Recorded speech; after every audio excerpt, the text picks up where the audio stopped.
really makes you feel awful. They let us see whatever we wanted to see, but we were told that they tried to make things look better the day before. Just awful, awful, awful to see how these people are being treated. Senator Chuck Schumer blasting conditions at the border as he visited for himself. But another Democrat on that same very day, seeing some of the very same things very differently. Joining us now is Minnesota Democratic Congressman Dean Phillips. Congressman, thank you for taking a moment. And our intention isn't to just say, you know, Chuck Schumer didn't see what he says he saw, but you were in that same area in McAllen, Texas, the Rio Grande Valley, which is perhaps the ground zero, the hardest hit area of this crisis at the border. Tell me what you saw. Oh, good morning, Griff. I went to the border for the second time, actually, in about a month. This time with 15 of my colleagues, Democrats and Republicans. We went with eyes wide open, and what we saw, you're a parent and so am I, and I will tell you that the lens through which I view everything that I see at our southern border right now is as a parent, and also as a great-great-grandson, a family that came over from Eastern Europe in the 1890s through a system that I think worked better then than it does now.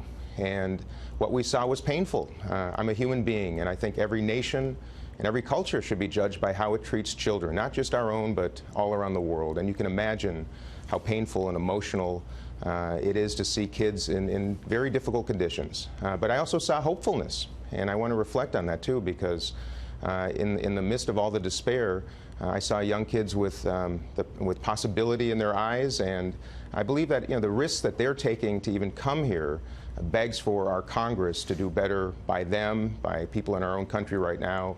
And that's what we're trying to do. And we're trying to do it in a way that hasn't been done before, which is instead of just express outrage, which is easy, is to sit down with one another, Democrats and Republicans, set aside the swords, and come to resolution. And that's what we're trying to inspire.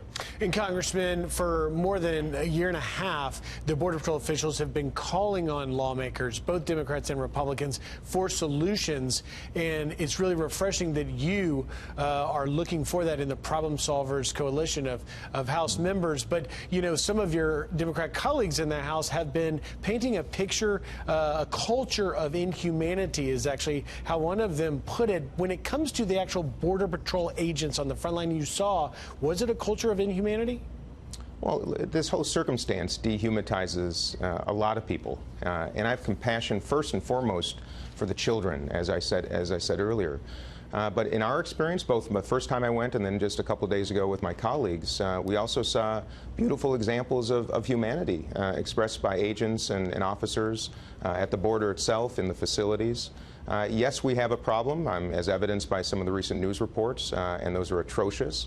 But we have to at least acknowledge the thousands of hardworking men and women that are parents themselves that are working under the most difficult conditions and doing so with grace. And I saw some circumstances very specifically that will be memorable and will be indelibly placed on my mind as I try to find solutions with my colleagues. And you talk about solutions, Congressman. What do you think might be possible? Well, I'll tell you, Griff, the biggest problem, if you ask me, in Congress is that we do not make space or time to sit down with one another and discuss policy. We have hearings that turn into television shows. We're overscheduled, too much focus on fundraising, the relentless pursuit of money for campaigns.